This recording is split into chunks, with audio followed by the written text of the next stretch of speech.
So I'm going to get the, here's the questions. Remember, humans here, 20 to 20K. Dynamic range, that's a loudness. It is, our unit of measure is decibels. Here are the Red Book, which is used over and over again on the real Pinnacle College that I taught for 7 years. It was mentioned 3 times. It's 44.1 and 16-bit. Aiden, would you mind telling us slowly the name of the 3 microphones again? Go, Aiden. Dynamic, condenser, and ribbon. Excellent. Okay, so now we're on these EQ device. These are common symbols for EQ. So we're going to go and get rid of this. Just hit this. Okay, so now check this. This is very interesting. So you go up. This is the saxophone. Hopefully you guys recognize that. I'm going to double click in this. Then I'm going to go to plugin. Now we're going to go to EQ. Then we're going to go to the 7 band. That's the big dog. You know, this is called a parametric equalizer. It used to be people would own 4 of these, but now then you can have a SL mixing board that costs $1 million that has 32 of them. In here, you could put 96 of these in line. It shows you what we have in software these days. But look, these are little nodes. Notice the 20 to 20K. This is the hearing range over here. And then these nodes, this one's at 100. Notice it's at 100. So you can move this down. You know, you want to get down to where the bottom is. That's about 50 or so. So I'm going to move this down. Maybe if I'm not happy with that, I can click this and put in 50. Now watch the little sucker move. And now it didn't move. Hold on.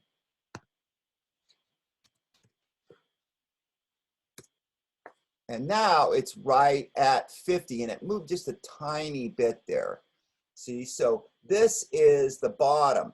Now, let's say that I'm going to go back up kind of higher. Now, look at this little thing right now. This is a symbol here, and here's the symbol here. I'm going to add some decibels. Our loudness, see, it says right here, dB. I went up to about, let's see what it says, 3.6. You could actually move that up and down with this little knob here. I'm going to go up to 6. That's a lot of bass. And there is no bass on a sax, and that's what we're EQing. But now watch what happens. You see, Aiden, do you see the little bell there? Watch what happens. Bam. Now we're at the bell. You see what I mean? Now, sometimes you may not want to get all of those frequencies, so you use the Q. Now, the Q, it says, where does it say the Q? Here's the Q right here. You could narrow this by going up high and just get 68 only, or you can get a bunch of those like that. See, so this is how you manipulate a bell. So now watch what happens again. It's all weirded out because you don't usually use this. But we're going to go stay with that. And we're going to put the Q back down. It's weirding things out. So now to make it wide. So you can get in front of it and in back of it. So, so this right here, can you see the symbol? And then now watch this. This is called a low pass. So do you see it's got the high is up here, the low is there, and that's called, so this is called a bell. This is called the low pass. And Anthony, what do you think? If this is a low pass, what is this right here? I don't know. Okay, here's low. See, this is going in one direction. This is where low is. What's this? Take a guess. A high. That's it. See what I mean? Okay. You with me on that? So this is a bell, this is a low pass, this is a high pass. So let's take a look at this now. Okay, do you see that the high pass is on? So whatever point you see, all the highs pass at that point. Anthony, did you understand that? Yes, sir. Yeah, okay, well, guess what? That's complex parametric equalization. A lot of people don't understand that. Some people don't even understand these little symbols here. But now you do, because you're graduating in the class with an A. That's why I'm taking the time to tell you this. So, at any rate, here you are the standard bells. You can control it, make it narrow. We might as well have a little fun while we're here. Now this is what I actually narrow it as narrow as it could go.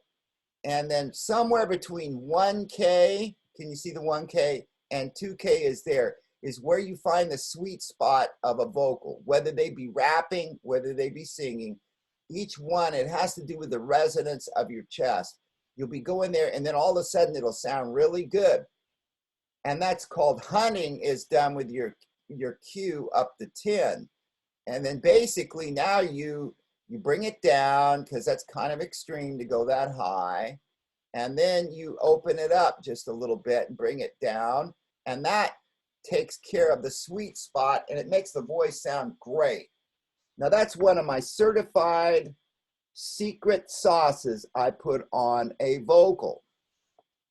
As a matter of fact, let's just take a look here. Look, you guys take a look at this. I've already gone through and put my Voxy Q, and take a look at it. There it is right there. Now that's the low end. You don't want to have, that's the low end of a voice, only goes down to about 250. And we like to keep a vocal nice and crisp. And the voice doesn't even function here. Gabriel, what do you think happens if you don't do this? Take a guess. If you don't pull all sub frequencies out. Wow, do I want to drop something? If you don't pull the low frequencies out, then it'll pick up on things that aren't the voice, or it'll... Yeah, it'll pick up the low end of the headphone bleed, and you'll hear thumping, low end hump, and then you got to deal with that at the mixing board. People bring in songs already done, and there it is. I just go in there. Believe it or not, on my mixing board, there's a little button I push. It's called the low end roll off, and guess what? On the microphone, it's there too. You can do it at the EQ. You can do it at the microphone. Remember, there's a little button that rolls off the low end.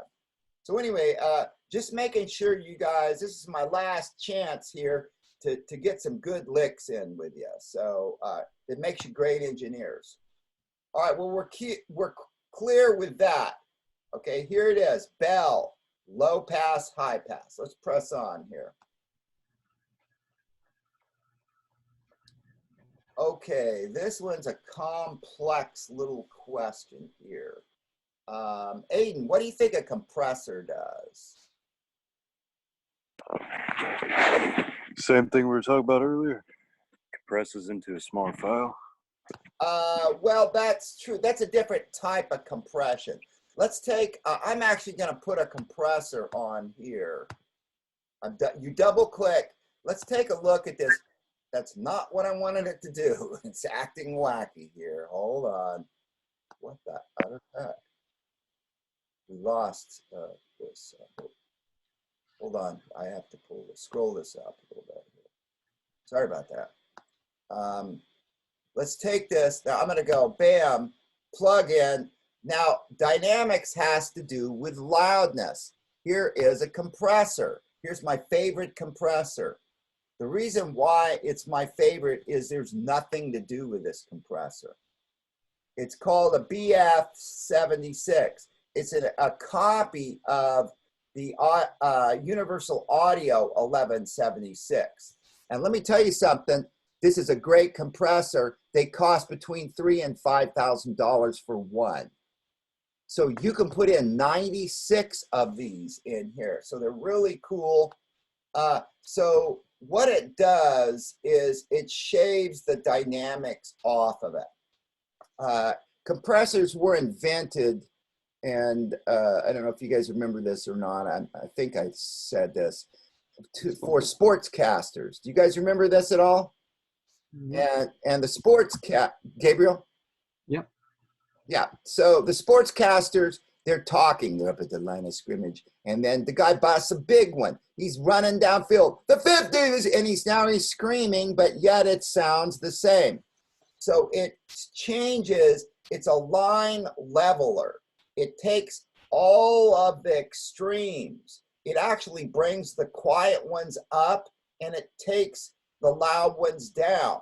Now, it's critical for in music because your vocalist, when you set a vocalist and they start singing louder, they'll rise above the mix. Or if they start singing quieter, then they'll sink. So it keeps them where they're all riding at the same level. And we do that with a kick. We do it with a snare. The bass player, the bottom is critical. Okay, so so to get to the answer to the question, a compressor levels the output. It levels and keeps all the levels out. It also shaves the dynamics, the ups and the downs of it. Did you guys get that? Number 6? Yeah. Okay. Next is the ratio. Now, that is the level of compression. See, the ratio here is 4 to 1. So that's a light leveling. 8 is a lot. 20 is ridiculous. So you get up to about 12 and you're Marvin Gaye. And it's like, this, baby, you're just one volume for the whole thing, no matter what you do. And it makes it real smooth on the vocal. So it's the amount of compression, amount of reduction. You guys with me on that? It's number 7. How does the ratio work? It controls the level of the compression. You good with that? Let's press on. Everybody? We good? Aiden? Yep. Okay. All right. Let's get on with another device. Let's see. What does dry mean? What does wet mean in audio? Gabriel. Dry and wet. Dry and wet. I would assume it means the dryness of someone's voice and the wetness of someone's voice. Correct. So how it Okay, well, sounds. let me get into more details. Now, let me see if I can get this thing to go. Oh, let me get into here. I'm going to max this out to make it work a little smoother. You know, I thought I had a reverb in here. Hold on, let me just. I did, hiding away there is a reverb. What is reverb? Does anybody know? Reverb is like the acoustics of a room. Right. And what it is, this is a room simulator. This is called reverb. Some guitar amplifiers have reverb on them. But look down here. Can you guys see dry and wet? Yeah. Okay, so I'm going to put this sax on and we're going to run it. And I'm going to, now notice here I'm playing in a hall, but you can play in a church. You can play in a room, an ambient, a nonlinear.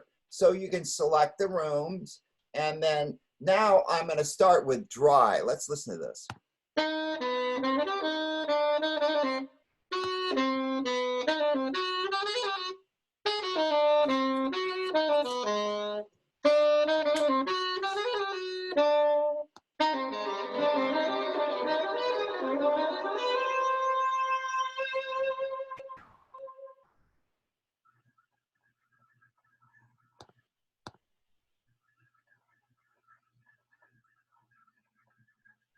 Can you guys hear what wet is?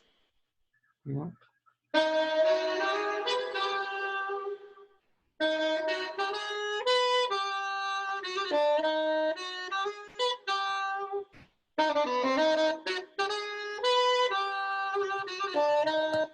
So I like to blend dry and wet at 24%.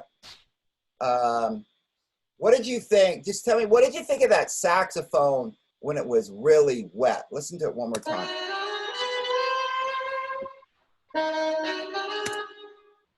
Anthony, what did you think of that sax in a big room?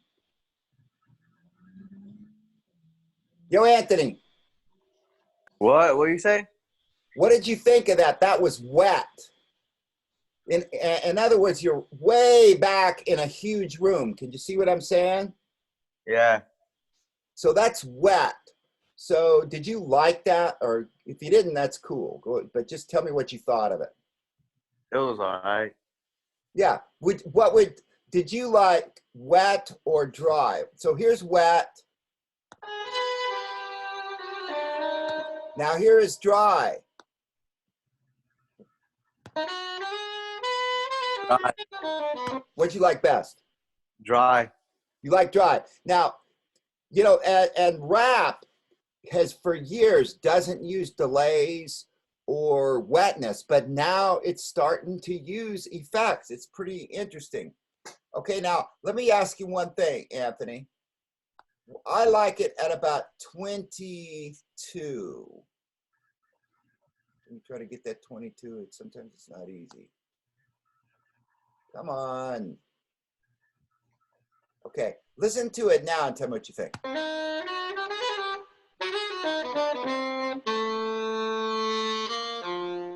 So just a taste of reverb. What is that a little better?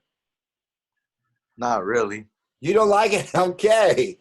Well, that's the way some people don't like any effects. They want to have that musician standing there in the room with them. You know what I mean? You want to, it's like he's there. You know what I mean? You close your eye and go, wow, that guy is right there. So that's what wet and dry does. So let me, there we go. Oh, whoa, whoa, whoa. Don't do that.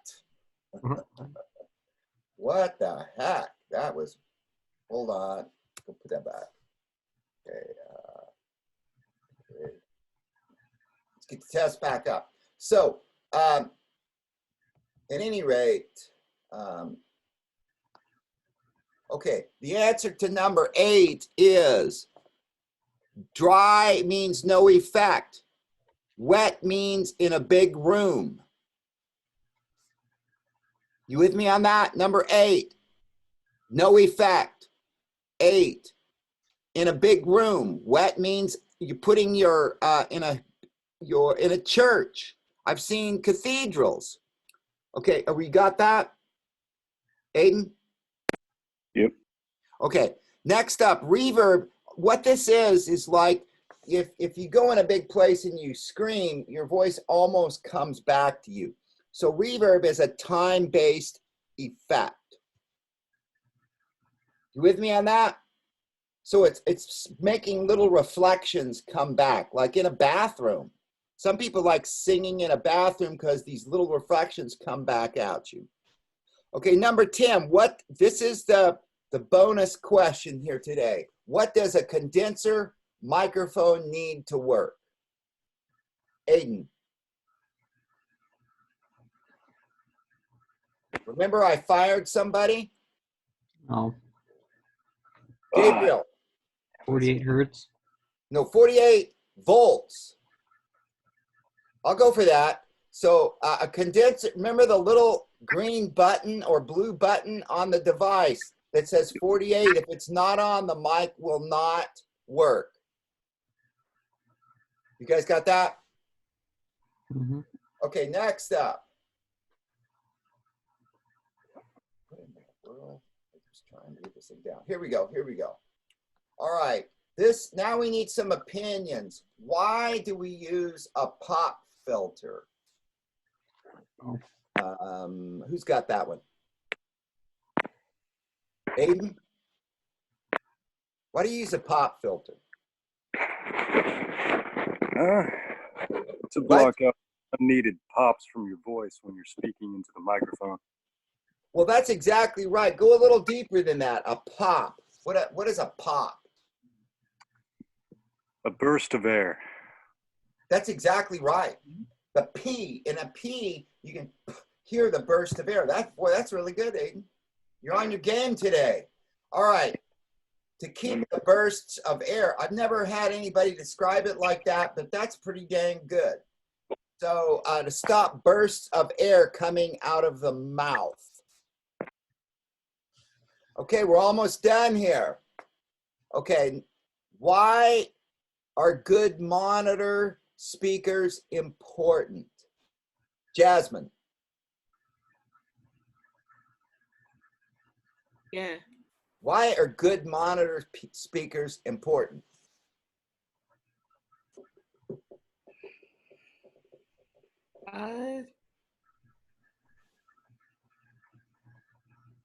They're good speakers. When you're mixing through monitor speakers, why is that important? They helped you.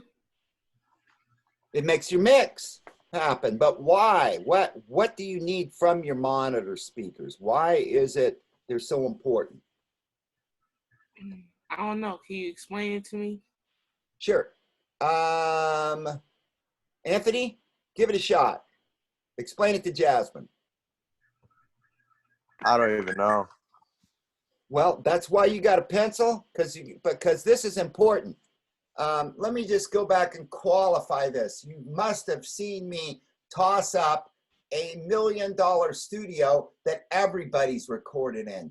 Prince, all of these big rap stars, even Shrek was mixed there.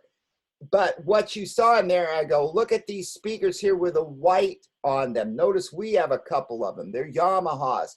The NS10s are a holy grail. I have 2 of them at my studio. Maybe over the summer, I'm going to put up a shrine for them that I could oh, great speakers. Hey, they're, you go straight out of Compton. There they were with all the cheapest of gear. But one thing they did have in the movie was a pair of white speakered NS10M Yamahas. They give you the truth. Why are good monitors? Because you must have the truth. You could have a speaker go, I'm going to give you some extra bass. It's going to sound so good. I'm going to give you some extra high. But when you're doing the perfect mix, that extra bass is going to leave you bass light because you're looking for the perfect amount of bass. You put it into a car stereo speakers, there's no bass because you need to get flat. All the responses are flat across. So why are good monitors? So they sound good on other listening speakers. They sound good in your headphones. They sound good everywhere. That's the thing that was discovered. Nobody knew. Yamaha didn't even build those for that reason. It was discovered that you got everything that you played through that after you mixed through those sounded great. And I told you the story. Aiden, do you remember my buddy way back when I was as green as grass? I said, hey, I want to get some good monitors. He says, well, you need to get some Yamaha NS10Ms. And so I went out and I paid like $900 for these little speakers. Remember that story, Aiden? Mm-hmm. And I got them home and I put up my mix in my mix board in my recording software, and it sounded like crap. And I called him up and I go, I just paid $900 for these speakers and it sucks. And he goes, right, now remix it and make it sound great. Because if it sounds great through those speakers, it's going to sound great in every speaker. So that's that one right there. You guys go ahead and put your answer in there. And now we're on the last one here. I'm pretty much on time here. We have 2 minutes left. All right, I'm going to test. Anthony, are you getting all these answers and everything? You got that pencil out? You writing these down because we're taking the test next week. Anthony, you doing that? Yeah. Yo, baby. All right. Okay. All right. Here we go. These are 3 polar patterns of microphones. Okay. This is the most common right here. Okay. Who can tell me what pattern this is? Anybody?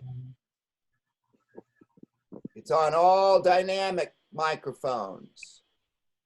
It's the one on the recording mic that we use. It's on that. What pattern is that?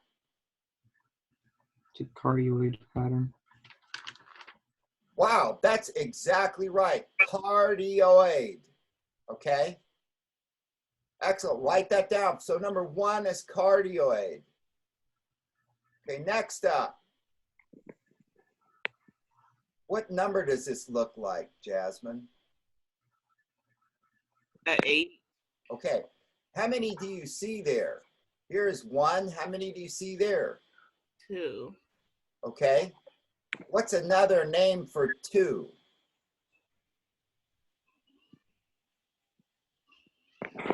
Double. What? That is another name for 2, but that's not it. We're looking for Greek here. You know, they always get fancy. Once they want to give some official names or something, they can't get, well, that's a double polar pattern. I wish it would be that easy. Let's see, Aiden, what is this right here? Trying to remember what it is myself. Okay. Okay. Hey, I'm going to go for a ride after the class today. What am I going to hop on? Bye. What'd you say? Bye. Bye. Bye. Bifocals. This is a bipolar pattern. That's the Greek for 2. You guys with me on that? Wow. So that's a bipolar pattern, okay?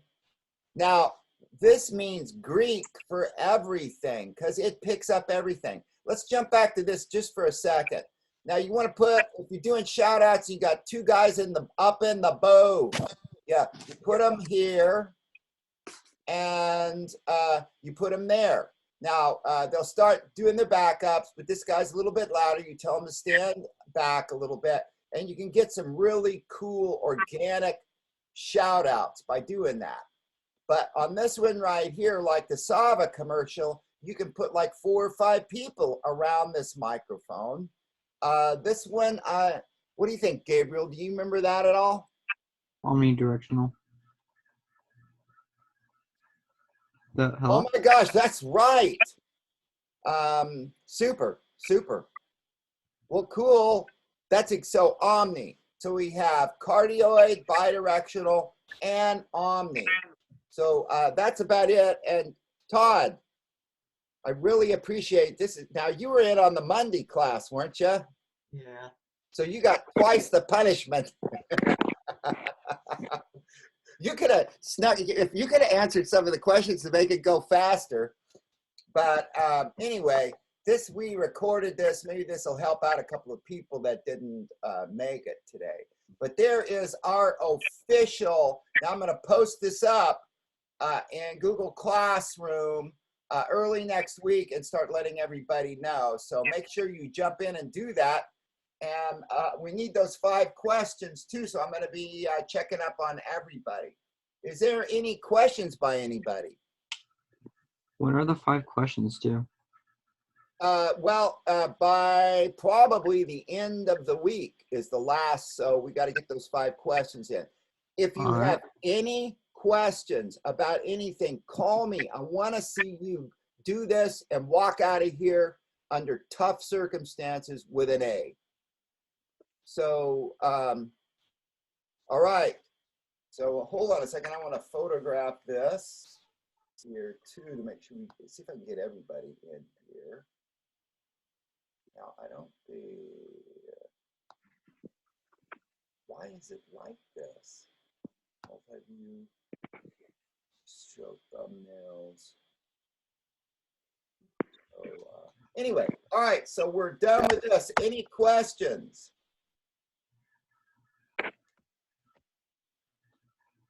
All right, well, hey, guys, I'll be in touch, and we're make sure everybody has got any questions. Call me anytime. And we've had a good class today. I want to appreciate you guys being on point for this. So I will be in touch with you soon. All right, well, hold on a second here. Hold on. I'll get a picture of this. All right, I will be seeing you guys soon. I'll be in touch. So, oh, I got to stop the recording here. Oh my gosh, I lost my little bar thing. Let's stop recording.